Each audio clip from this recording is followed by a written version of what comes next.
It was just a regular Wednesday night when my phone lit up with a message from Daniel. I smiled before I even looked. We'd been texting all day. But that smile faded fast when I read it. "Hey babe, just a heads up. Going away this weekend to a resort with my family.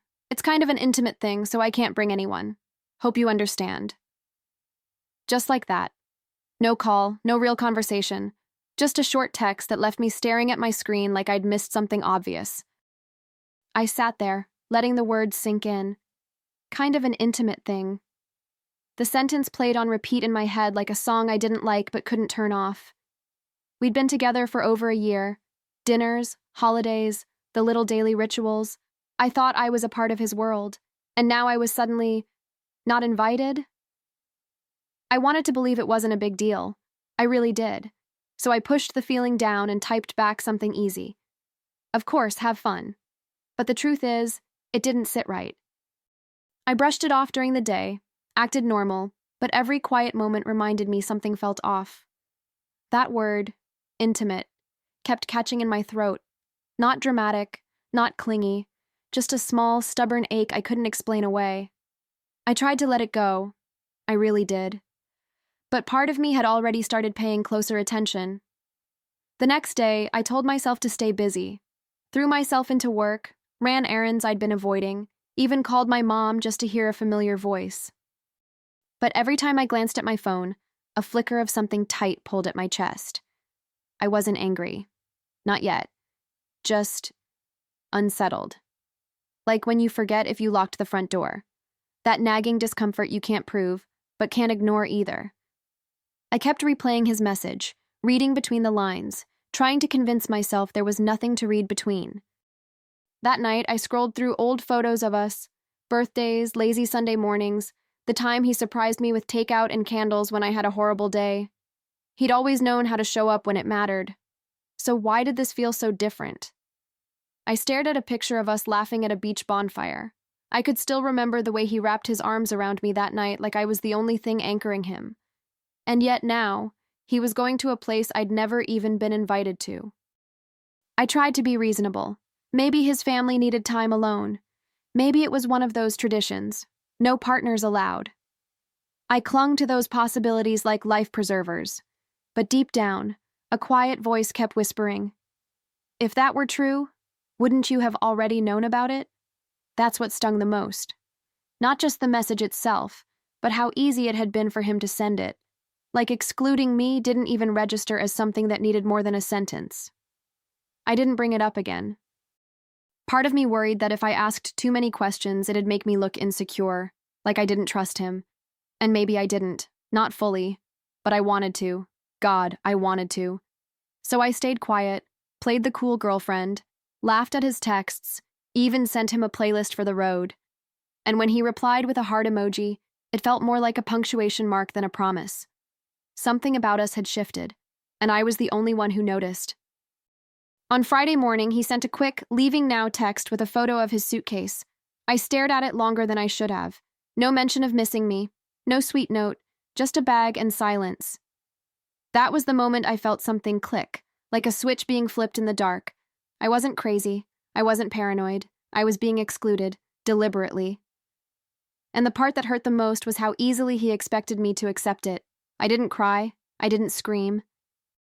I just stood by the window with my coffee, watching the sun rise and thinking, this is how it starts, isn't it? Not with a fight, but with distance, with one little message that unravels something you thought was secure. I let his excuse slide, smiled through it, but that word, intimate, it stuck in my throat like a splinter I couldn't swallow. It happened on a Sunday morning. I was halfway through folding laundry when my phone buzzed with a message from a number I didn't recognize. I almost ignored it, assuming it was a spam text or a wrong number, but curiosity got the better of me, and when I opened it, my heart sank. "Hi, Sabrina. We're Daniel's parents. Just wanted to say how excited we are to finally meet you this weekend. He speaks so highly of you." I read it twice, then a third time. My hands actually trembled. For a moment, the world felt muted. The sound of the dryer spinning, the sunlight slipping through the blinds. It all blurred into background noise. My mind kept circling one fact. They thought I was coming. His parents thought I was going to be there. And Daniel had told them that. Why? Why tell them I'd be there if I wasn't invited? Or worse, why pretend I was, while someone else would be in my place? The betrayal wasn't loud. It was quiet, polite, wrapped in an exclamation mark and a cheerful tone. I didn't cry. Not yet. Instead, I stared at the message like it might rewrite itself if I gave it enough time. But it didn't. It just sat there, glowing on my screen, a digital slap dressed up as a warm welcome. And suddenly, all the things I'd tried to dismiss started clicking into place. The excuse, the distance, the way he'd breezed past it all, like I wouldn't notice, like I'd never ask. He thought I was home, waiting, clueless. But in that moment, I knew. I wasn't the one who'd been left behind. I was the one waking up. I didn't respond to his parents' message. I couldn't. What would I even say? Thanks, but your son lied to both of us? I just sat on the edge of my bed, phone in hand, feeling this quiet storm gather in my chest. It wasn't just hurt, it was insult. He didn't even bother to cover his tracks properly. That's what got to me. He was careless with the truth because he assumed I'd never find it. He assumed I'd stay in my lane, stay trusting, stay silent. I started going through our last few conversations, scrolling back, looking for signs. And they were all there. The way he'd changed topics quickly, how he stopped calling at night like he used to, how his answers felt clipped and overly casual. I'd wanted so badly to believe we were just in a busy phase. But no, this wasn't busy. This was deliberate. This was erasure. And the part that cut deepest? He was introducing someone else as his girlfriend, while I still believed I was her. My thoughts spiraled between heartbreak and heat. One minute, I felt like crying. The next, I wanted to throw something. But beneath it all, a strange calm started to settle in. Like the clarity after a storm. I knew I had a choice. I could confront him right away, rage, demand answers. Or I could wait, observe, gather the truth on my own terms.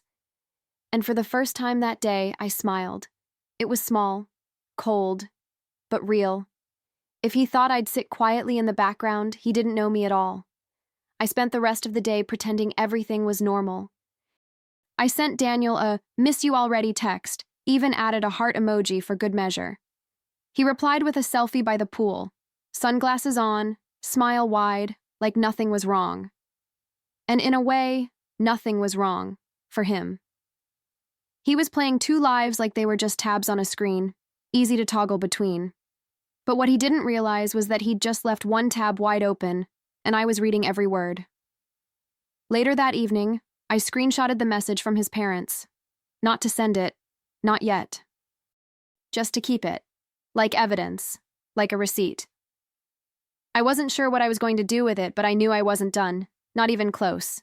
A girl can cry, sure, but give her a little time, and she'll plan. And I wasn't planning on disappearing. I was planning on clarity, on making sure everyone knew who they were dealing with. He thought I was waiting at home, soft, forgiving, blind, but I wasn't any of those things. I was awake. I was watching. And while he enjoyed his little, intimate weekend, I was already mapping out how this story would end. And trust me, it wouldn't be the version he rehearsed. I didn't scream. I didn't send angry texts. I didn't even flinch when he called me babe in a goodnight message. I just smiled. Not the warm kind he was used to, but the kind you wear when you know something the other person doesn't. Let him enjoy his weekend. I had time. And a plan was already beginning to take shape in the back of my mind, sharp and deliberate, the kind of plan that doesn't need yelling to be loud. The next morning, I called in a favor, someone I hadn't spoken to in months, but who owed me one, a friend from college who now worked at a cafe near the very resort Daniel had intimately escaped to. She didn't ask many questions, just said, "Send me a picture of him. I'll let you know what I see." And a few hours later, my phone lit up again, with confirmation. He wasn't alone, and worse, he wasn't pretending to be. He was there, holding hands with someone who was definitely not me, laughing with her, letting her rest her head on his shoulder. My friend even said the staff had referred to her as his girlfriend. That was the moment the switch flipped completely. No more excuses, no more benefit of the doubt. If he wanted to play house with someone else, fine. But I was done being the footnote. Now I was about to become the headline. I didn't cry when I saw the pictures my friend sent. I didn't even blink. There he was, arm around her, looking relaxed, affectionate, unbothered. Like he hadn't just sent me a text full of lies, like I didn't even exist. And I realized something in that moment. He wasn't just hiding me. He was erasing me. Quietly, strategically, but not cleanly enough. He didn't cover his tracks. And now, I was holding the map.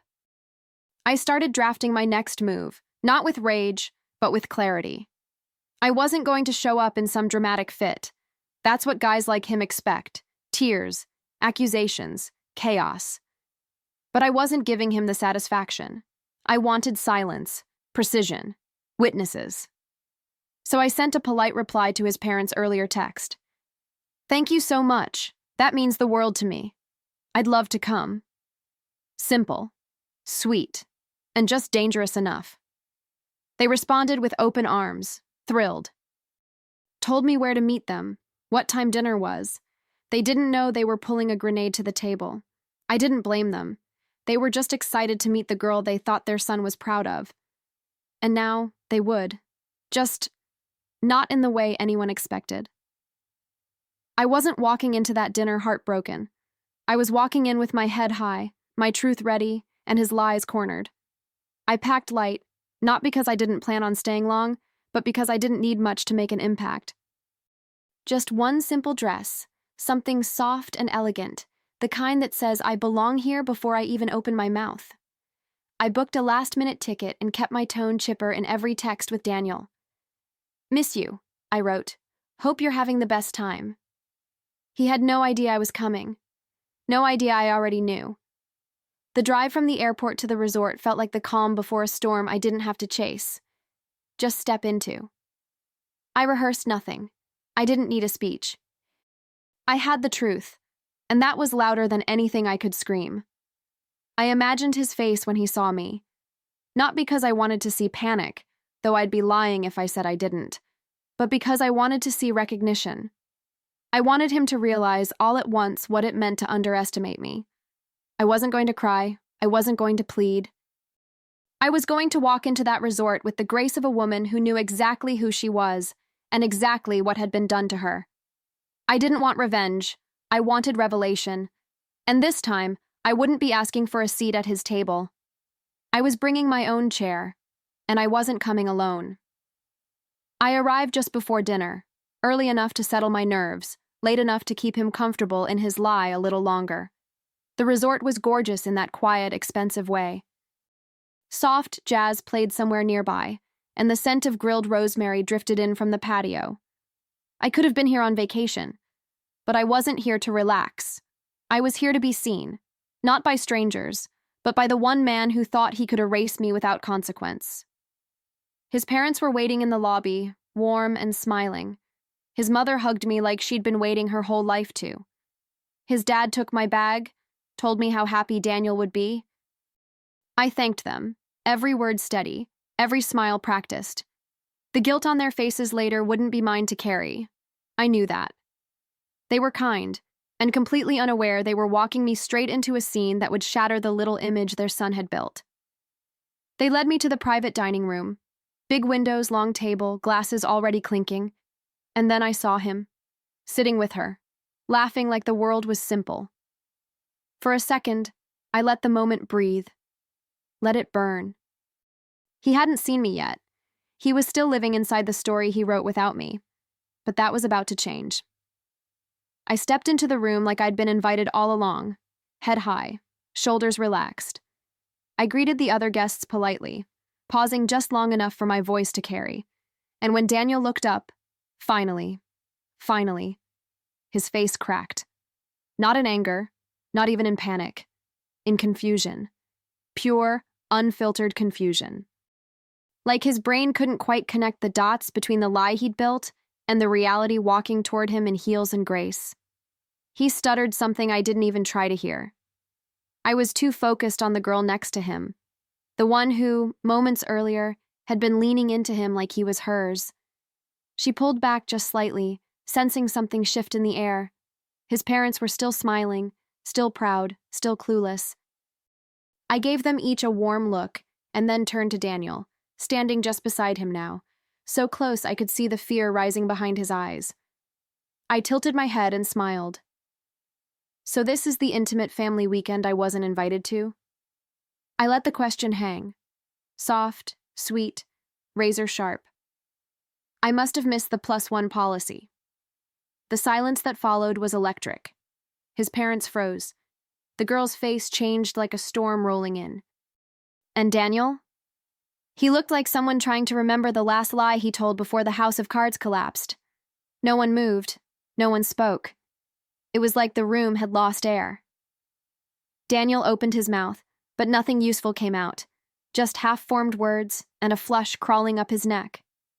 His girlfriend, or whoever she thought she was, slowly turned to look at him, then at me, and I could see it clicking. Her smile vanished, her hand slid off his knee, and still, I said nothing more. I didn't need to.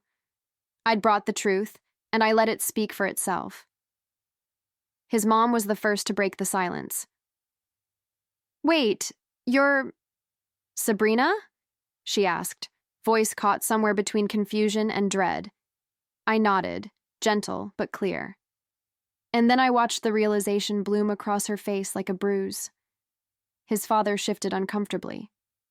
Daniel stood up, too fast, knocking his chair slightly.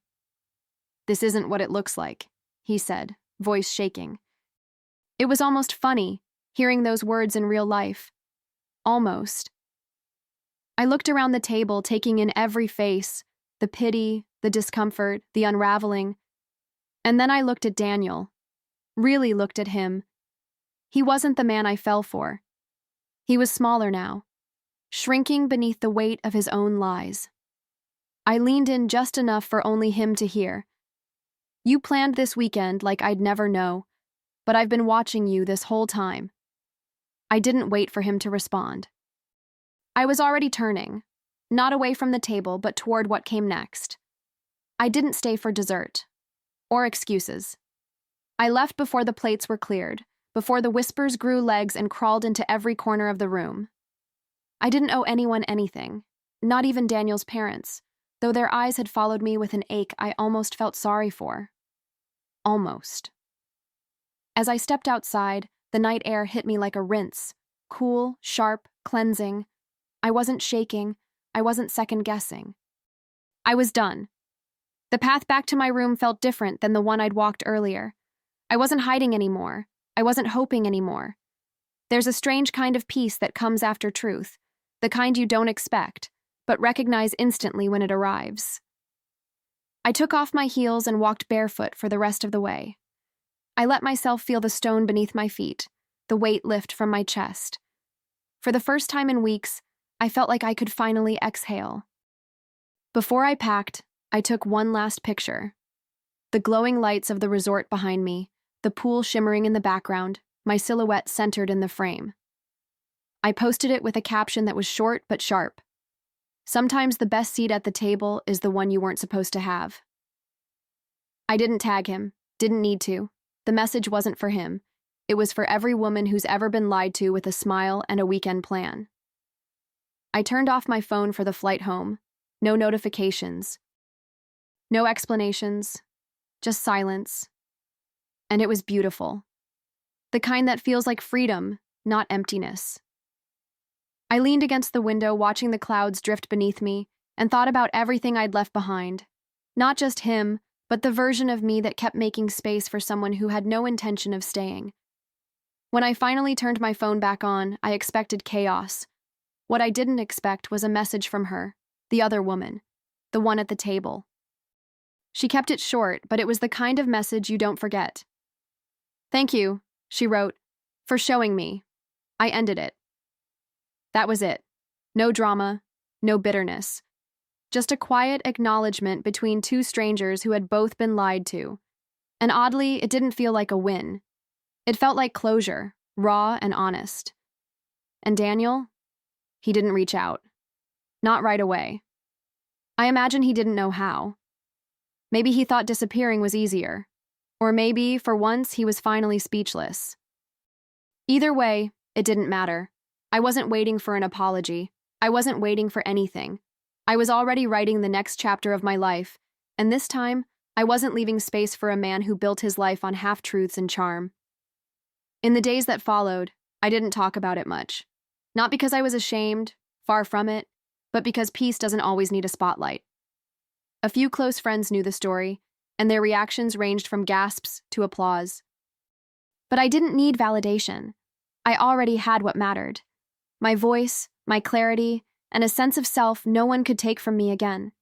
There's a kind of strength that grows in silence, not in suffering, but in watching someone underestimate you and letting them walk straight into the consequences they built for themselves. Daniel didn't just lose 2 women that weekend. He lost the comfort of his own illusion. And that, I think, is what really rattled him. Not my presence at the table, but the fact that I didn't ask for a single explanation before walking away. I never saw him again. Didn't need to. Some stories don't end with slamming doors or tearful goodbyes. Sometimes they end with a woman walking out of a resort, barefoot, head held high, while the man who tried to juggle lies watches the life he built for convenience collapse without a word. He tried to vacation with lies. I sent him home with consequences,